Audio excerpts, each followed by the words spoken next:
Good morning everyone. जैसा कि आपको पता है सेकेंड यूनिट का जो सी पार्ट है वेक्टर्स वो ख़त्म हो चुका है। अब हम लगातार 2 दिन न्यूमेरिकल्स करेंगे।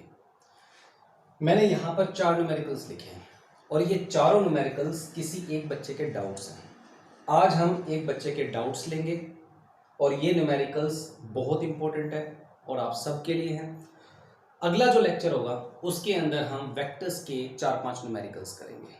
उसके बाद स्टार्ट हो जाएगा सेकेंड यूनिट का D part, motion in the plane. ठीक है, तो सबसे पहले पहला क्वेश्चन हम 2 बार पढ़ेंगे, इसका मतलब समझेंगे, उसके बाद इसके लिए हम काम करेंगे। A person goes to post office slowly and purchase post card. एक पर्सन है वो धीरे धीरे करके जाता है पोस्ट ऑफिस की तरफ और वहां से कुछ पोस्ट कार्ड को खरीदता है। Then he comes back steadily. फिर वो एक पर्टिकुलर स्पीड के साथ वापस आता है। स्टेडिली का मतलब होता है वो अपनी सबसे पहले स्पीड को बढ़ाएगा और उसके बाद वो अपनी स्पीड को कांस्टेंट कर देगा। पहले तो बंदा जा रहा है धीरे धीरे करके, बिल्कुल धीरे धीरे, लेकिन जब वो वापसी में आएगा तो वो अपनी स्पीड को बढ़ा के स्थिर कर लेगा, मतलब स्पीड को बढ़ाता है। ठीक है, draw the displacement time and velocity time graph for the person. तो ओवरऑल मतलब क्या है, मान लो मैं वो पर्सन हूं, वहां पर पोस्ट ऑफिस है। सबसे पहले तो मैं धीरे धीरे करके गया पोस्ट ऑफिस तक, मेरी स्पीड बहुत ही कम है, बहुत ही कम। वहां पर मैंने पोस्ट कार्ड बोरो की और उसके बाद मैं स्टेडिली आ रहा हूं। स्टेडिली आने का मतलब मैंने आपको बताया कि जितनी स्पीड के साथ में गया था ना, उससे ज्यादा स्पीड के साथ और कांस्टेंट स्पीड के साथ में वापस आऊंगा।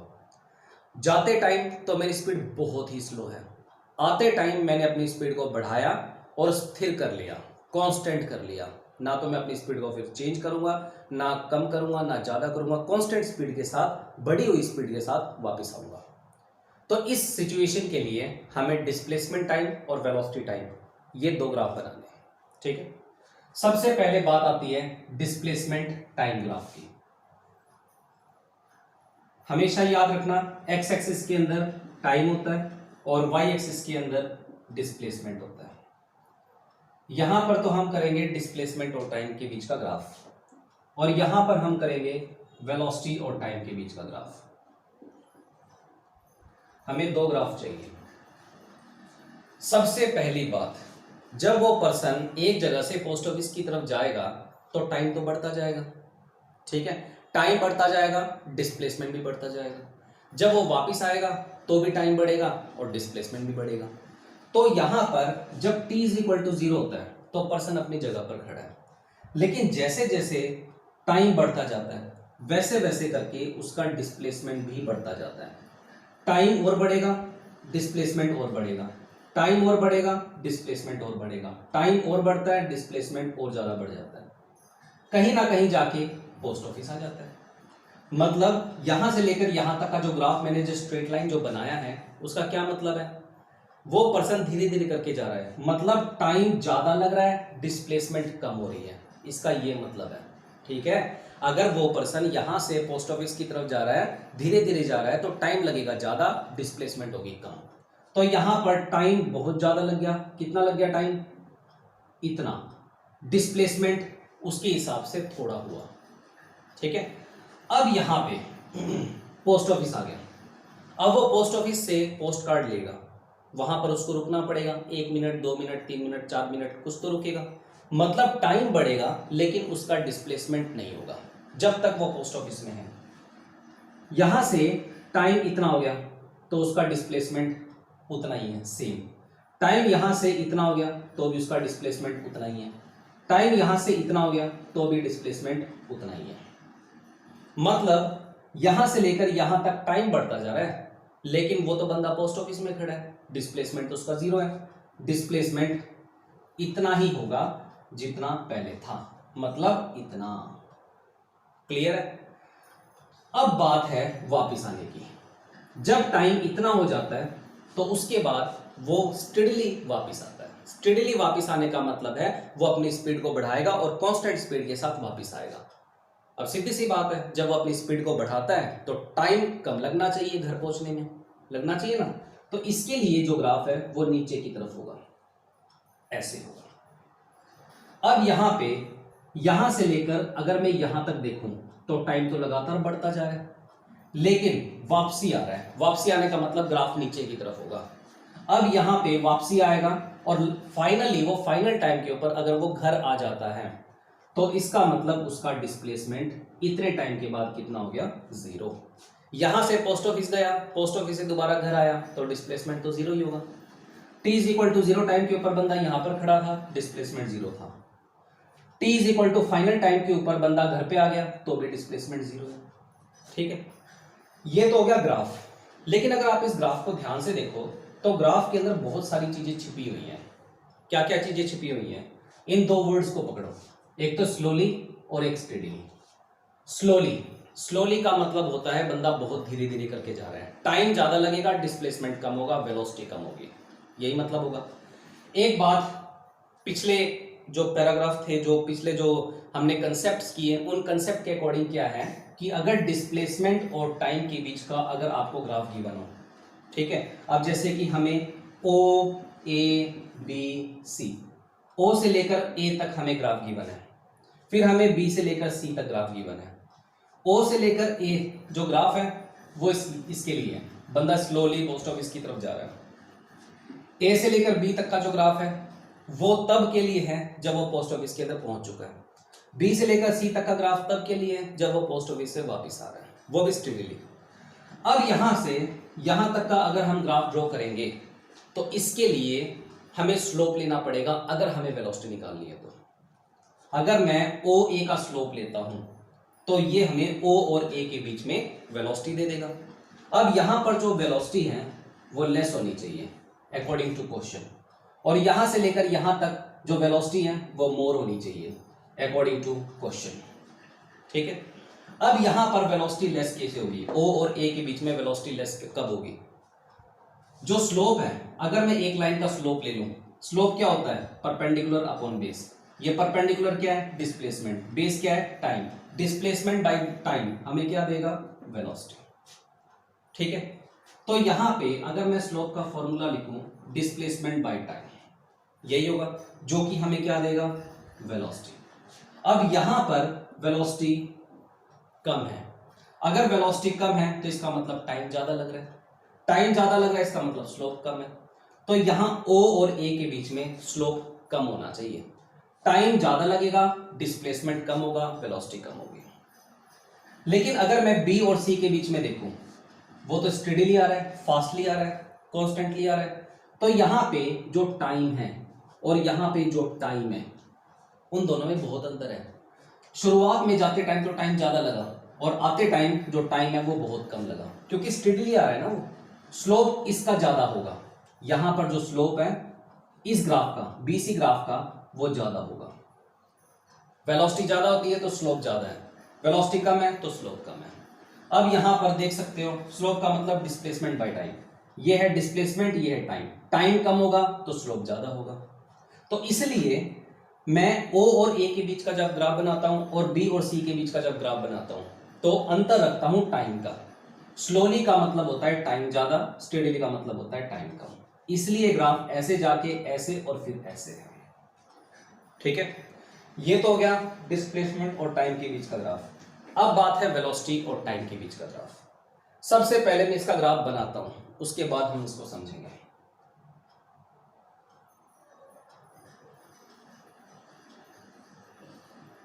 इसका ग्राफ कुछ ऐसे होगा। एक बात आपने बहुत पहले पढ़ी हुई है कि जो वेलोसिटी है वो पॉजिटिव भी हो सकती है, जीरो भी हो सकती है, नेगेटिव भी हो सकती है। और जब मैं ये कंसेप्ट करवा रहा था तो मैं आपको बताता भी था, अगर कोई भी बॉडी अपोजिट डायरेक्शन में जाती है तो उस टाइम उसकी वेलोसिटी को हम नेगेटिव में लेकर चलेंगे। अगर आपको याद हो तो जब मैं वेलोसिटी, स्पीड, डिस्टेंस, डिस्प्लेसमेंट करवाता था तो उस टाइम ये बात बताई थी कि वेलोसिटी नेगेटिव कब होगी, वेलोसिटी पॉजिटिव कब होगी। वेलोसिटी नेगेटिव और डिस्प्लेसमेंट नेगेटिव तब होगा जब उसकी डायरेक्शन अपोजिट होगी। ठीक है, इस कंसेप्ट को लेकर हम ये ग्राफ करेंगे। यहां पे पहले तो पर्सन जा रहा है और फिर पर्सन आ रहा है। ठीक है, यहां पे पर्सन खड़ा है, वहां पर पोस्ट ऑफिस है। पहला कंसेप्ट तो ये है कि अगर पर्सन यहां से वहां तक स्लोली गया और फिर वहां से यहां तक स्टेडीली आया तो फाइनली उसका डिस्प्लेसमेंट कितना होगा? 0 होगा। ठीक है, अब यहां पे वेलोसिटी और टाइम के बीच में जब हम ग्राफ बनाते हैं तो यहां पर टाइम की वैल्यू 0 है। जब टाइम 0 है तो उसकी वेलोसिटी कुछ ना कुछ है, कुछ ना कुछ उसकी वेलोसिटी है। अब ये जो वेलोसिटी है वो बहुत ही कम है। सबसे पहले तो बंदा जा रहा है, इसका मतलब t इज इक्वल टू 0 पे उसका मोशन स्टार्ट हो चुका है विद सम लेस वेलोसिटी, और वो लेस वेलोसिटी कितनी है, इतनी, ठीक है।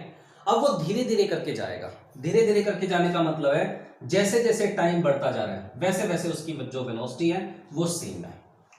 अगर हम पैदल चलते हैं तो हमारी वेलोसिटी तो सेम ही रहती है हमेशा। अब टाइम और बढ़ गया, वेलोसिटी और बढ़ गई, टाइम और बढ़ गया, सॉरी वेलोसिटी उतनी रही, टाइम बढ़ता जा रहा है, वेलोसिटी उतनी ही रह रही है, टाइम और बढ़ता जा रहा है, वेलोसिटी उतनी रह रही है। तो यहां से लेकर यहां तक का बीच का जो ग्राफ है ना वो है जाने का। जाने का मतलब अगर बंदा यहां से लेकर पोस्ट ऑफिस तक जाता है तो उसकी जो वेलोसिटी है वो सेम रहती है, स्लो रहती है। टाइम बढ़ता जा रहा है, उसकी वेलोसिटी सेम रह रही है। क्लियर है? अब वो बंदा जा रहा है, अब वो बंदा आए भी तो गा, लेकिन आने से पहले वो पोस्ट ऑफिस में रुकेगा। जब वो बंदा पोस्ट ऑफिस में रुकता है तो उसकी वेलोसिटी अचानक से कितनी हो जाएगी, 0 हो जाएगी। तो इसीलिए कुछ पर्टिकुलर टाइम t के बाद उसकी वेलोसिटी अचानक से 0 हो गई। ये जो ग्राफ है, इस ग्राफ के अंदर टाइम तो बढ़ता जा रहा है लगातार। पहले टाइम था t1, फाइनली टाइम हो गया t2। इस टाइम से लेकर इस टाइम तक बंदा पोस्ट ऑफिस में रहता है विद 0 वेलोसिटी। तो इसलिए वेलोसिटी की वैल्यू यहां से लेकर यहां तक के लिए 0 है, ठीक है।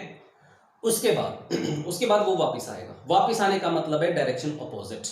अगर उसकी डायरेक्शन अगर अपोजिट हो गई तो यही ग्राफ नीचे की तरफ बन जाएगा।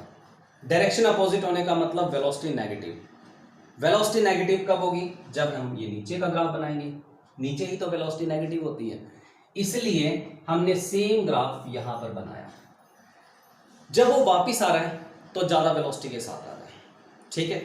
ज्यादा वेलोसिटी के साथ आएगा और साथ की साथ इसके अंदर फाइनली वो अपने घर पे आ रहा है तो डिस्प्लेसमेंट कितना हो जाएगा, 0 हो जाएगा। ज्यादा वेलोसिटी के साथ अगर आ रहा है तो इस ग्राफ को मैं थोड़ा सा नीचे कर दूंगा, ठीक है। थोड़ा सा नीचे करने का मतलब है टाइम कम लग रहा है और वेलोसिटी बढ़ रही है, तो इसका मतलब मैं इस ग्राफ को थोड़ा सा और नैरो कर लूंगा ऐसे। अब टाइम कम लग गया, वेलोसिटी ज्यादा हो गई। पहले क्या था, जब वो बंदा यहां से लेकर पोस्ट ऑफिस तक गया टाइम था ज्यादा और वेलोसिटी थी कम। अब जब वो पोस्ट ऑफिस से वापस आएगा तो टाइम होगा कम, वेलोसिटी होगी ज्यादा। इतना ही फर्क। स्लोली और स्टेडीली का यही तो मतलब है। जब हम जा रहे होते हैं तो टाइम ज्यादा, वेलोसिटी कम। जब वो स्टेडीली वापस आ रहा है तो टाइम कम, वेलोसिटी ज्यादा। लेकिन यहां का एरिया और यहां का एरिया सेम है। एरिया 1 और एरिया 2 सेम है। एरिया ही तो हमें क्या देगा, displacement. Displacement is equal to velocity into में टाइम होता है। अब ये एक स्क्वायर मान लो या रेक्टेंगल मान लो, स्क्वायर मान लो या रेक्टेंगल मान लो, वेलोसिटी और टाइम को मल्टीप्लाई करेंगे तो इसका मतलब लेंथ और ब्रेड्थ को मल्टीप्लाई कर रहे हैं, तो ये हमें क्या देगा, डिस्प्लेसमेंट। ये पिछली क्लासों का काम है, देख लेना। डिस्प्लेसमेंट निकालना है तो वेलोसिटी इनटू में टाइम, मतलब इसका अगर एरिया निकालेंगे और इसका एरिया अगर निकालेंगे तो वो हमें डिस्प्लेसमेंट देगा। पर्सन यहां पर खड़ा है, पोस्ट ऑफिस गया, वापिस आया, डिस्प्लेसमेंट तो 0। तो t इज इक्वल टू 0 के ऊपर पर्सन यहां पर खड़ा था, और final time t is equal to capital T के ऊपर भी बंदा यहीं पर खड़ा है, डिस्प्लेसमेंट 0। तो इसका और इसका एरिया सेम है। तो फर्क क्या हुआ इस और इस ग्राफ में, ये ग्राफ ऊपर है और ये ग्राफ नीचे है। नीचे होने का मतलब वो वापिस आ रहा है, इसलिए नीचे है, ठीक है। इस ग्राफ के अंदर बंदा स्लोली आगे जा रहा है, टाइम ज्यादा, वेलोसिटी कम लग रहा है, और वापिस आते हुए स्टेडीली आ रहा है, टाइम कम और वेलोसिटी ज्यादा। तो दोनों का एरिया सेम रहेगा, ठीक है। जब एरिया सेम रहता है तो डिस्प्लेसमेंट भी सेम ही होता है। जाने का डिस्टेंस और आने का डिस्टेंस तो बराबर ही होगा, ठीक है। और फाइनली ग्राफ यहां पर एंड कर रहा है, तो इसका मतलब इतने टाइम के ऊपर डिस्प्लेसमेंट कितना हो गया, 0 होना भी चाहिए। घर से गया और घर पे ही आ गया, डिस्प्लेसमेंट 0, ठीक है। तो ये क्वेश्चन था, बहुत टाइम लगाया मैंने, बहुत इंपॉर्टेंट क्वेश्चन है। उसके बाद सेकंड क्वेश्चन,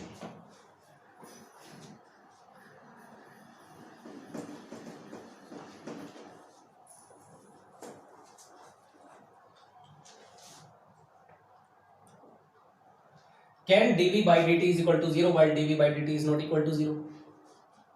हमें गिवन क्या है, हमें ये गिवन है, क्या गिवन है, dv by dt is not equal to zero.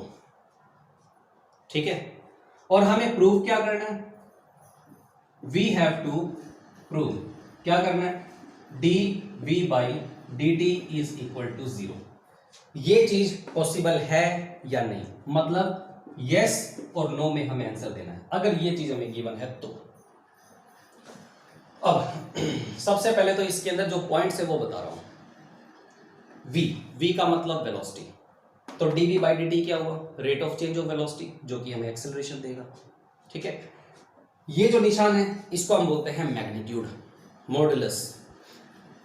फर्क क्या है, यहां पर तो मॉडुलस या मैग्नीट्यूड सारे का है, और यहां पर मैग्नीट्यूड किसका है, सिर्फ वेलोसिटी का। ये फर्क है। इसको बताने से पहले यूनिफॉर्म सर्कुलर मोशन की बात करते हैं।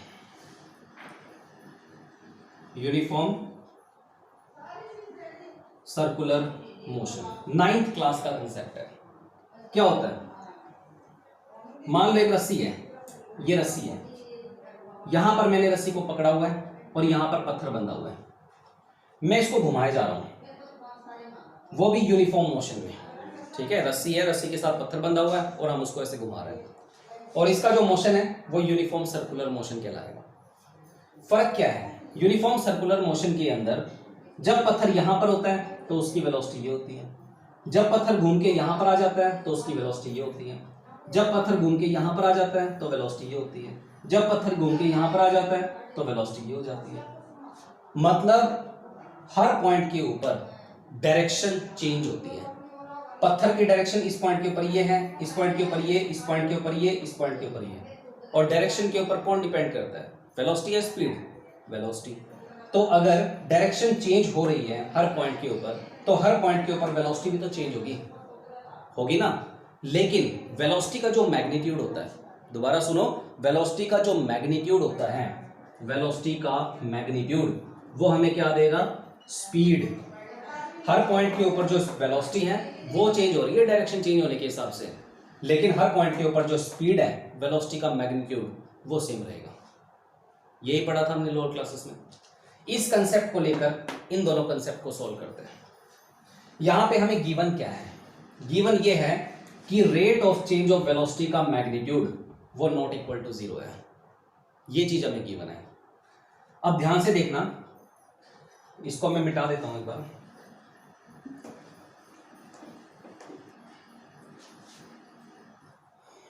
dv by dt, rate of change of velocity, वो में क्या देगा, एक्सेलरेशन। यानी हमें गिवन क्या है, एक्सेलरेशन का magnitude not equal to zero, ये चीज हमें गिवन है। वेलोसिटी, एक्सेलरेशन का magnitude not equal to zero, इसका मतलब एक्सेलरेशन की कोई ना कोई वैल्यू है। That means acceleration has some value, यानी एक्सेलरेशन प्रोड्यूस हो रहा है। और एक्सेलरेशन कब आएगा, जब वेलोसिटी चेंज होगी। Acceleration will be produced when velocity changes, velocity change होगी। ठीक है, अब यहां पर आ जाओ, हर पॉइंट के ऊपर वेलोसिटी तो चेंज हो रही है, हो रही है ना। वेलोसिटी चेंज अगर होगी तो एक्सेलरेशन प्रोड्यूस होगा, अगर एक्सेलरेशन प्रोड्यूस होगा तो ही एक्सेलरेशन का magnitude not equal to zero होगा। इसका मतलब ये जो कंसेप्ट मैंने निकाला है वो यूनिफॉर्म सर्कुलर मोशन में से निकाला है। ठीक है, अब ये चीज तो आपको गिवन है। अब आपको प्रूफ क्या करना है, आपको प्रूफ करना है dv by dt is equal to zero होगा या नहीं होगा। अब यहां पर वेलोसिटी का मैग्नीट्यूड है, वेलोसिटी का मैग्नीट्यूड को हम क्या बोलते हैं, स्पीड। ठीक है, ये d by dt और यहां पर क्या है, speed, is equal to zero होगा या नहीं होगा, ये चीज हमें देखनी है। अब बात यह है, हर पॉइंट के ऊपर डायरेक्शन चेंज हो रही है तो हर पॉइंट के ऊपर वेलोसिटी चेंज होगा, लेकिन हर पॉइंट के ऊपर वेलोसिटी का मैग्नीट्यूड मतलब स्पीड सेम रहेगा। अगर हर पॉइंट के ऊपर अगर स्पीड सेम रहता है तो इसका मतलब स्पीड कांस्टेंट है। अगर स्पीड कांस्टेंट है तो इसका मतलब उसका डेरिवेटिव टाइम के रिस्पेक्ट में जीरो होगा ही होगा। ठीक है, तो इसका आंसर क्या हुआ? यस, ये चीज पॉसिबल है। क्या पॉसिबल है? d by d t velocity का magnitude is equal to 0। Yes, it is possible when this is given. ठीक है, ये था हमारा सेकंड क्वेश्चन। उसके बाद है थर्ड क्वेश्चन।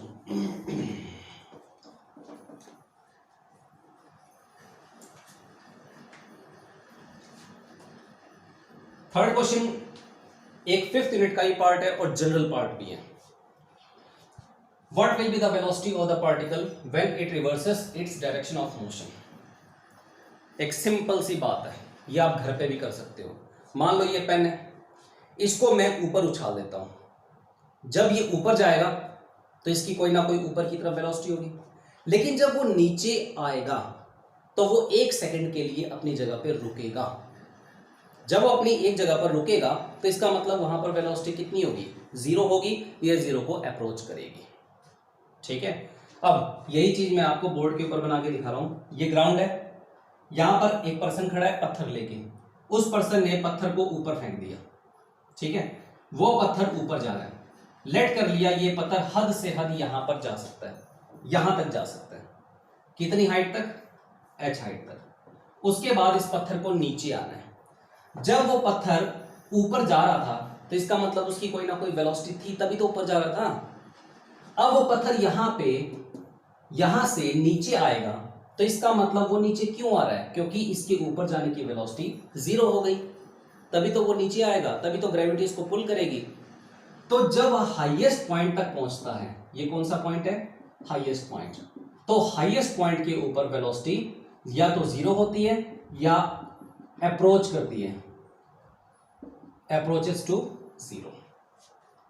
ठीक है, तो इसका मतलब यह है कि अगर यहां से लेकर यहां तक पत्थर यहां तक गया और जब वो अपनी डायरेक्शन को रिवर्स करेगा, जब पत्थर अपनी डायरेक्शन को रिवर्स करेगा तो उस पर्टिकुलर पॉइंट के ऊपर वेलोसिटी कितनी होगी? वेलोसिटी या तो 0 होगी या 0 को अप्रोच करेगी। ठीक है, ये इसका आंसर है। और ये पॉइंट 5th यूनिट का भी पॉइंट है, 5th यूनिट के अंदर भी आएगा। उसके बाद लास्ट क्वेश्चन,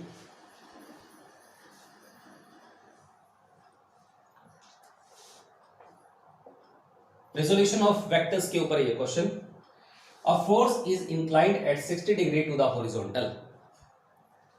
ये एक हॉरिजॉन्टल है, एक फोर्स है F, वो इस हॉरिजॉन्टल के साथ 60 डिग्री के ऊपर इंक्लाइंड है।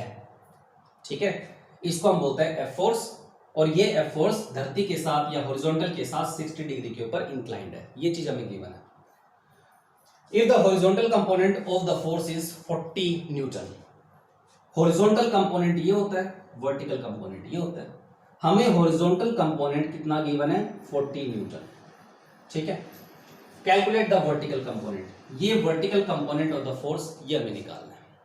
ठीक है, पहले तो ये F है, ये बेस के साथ 60 डिग्री एंगल बना रहा है, तो ये हो जाएगा F cos 60 डिग्री और ये क्या हो जाएगा? F sin 60 डिग्री, जैसे कि मैंने आपको सिखाया था।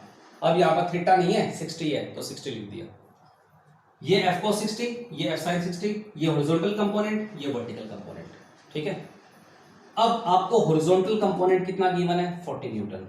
तो F cos 60 degree is equal to 40, ये चीज आपको गिवन है। तो यहां से फोर्स निकाल लो। cos 60 कितना होता है? 1/2, 40। तो फोर्स की वैल्यू कितनी आ गई? 80 न्यूटन। ये फोर्स आ गई। अब आप वर्टिकल कंपोनेंट निकाल सकते हो। वर्टिकल कंपोनेंट कितना है? F sin 60, इतना ही है। sin 60 कितना होता है? √3/2। और F की वैल्यू हमने फाइंड आउट कर ली, कितनी? 80 इंटू में √3/2। तो ये 40 पे कैंसिल हो गया, तो कितना आ गया? 40 √3 न्यूटन। ये इस फोर्स का वर्टिकल कंपोनेंट है। ठीक है, तो ये 4 क्वेश्चंस थे। और भी है वेक्टर्स के क्वेश्चन, वो हम अगली क्लास के अंदर करेंगे। उसके बाद हम डी पार्ट स्टार्ट करेंगे। ठीक है, तो आज के लिए इतना ही। Thank you.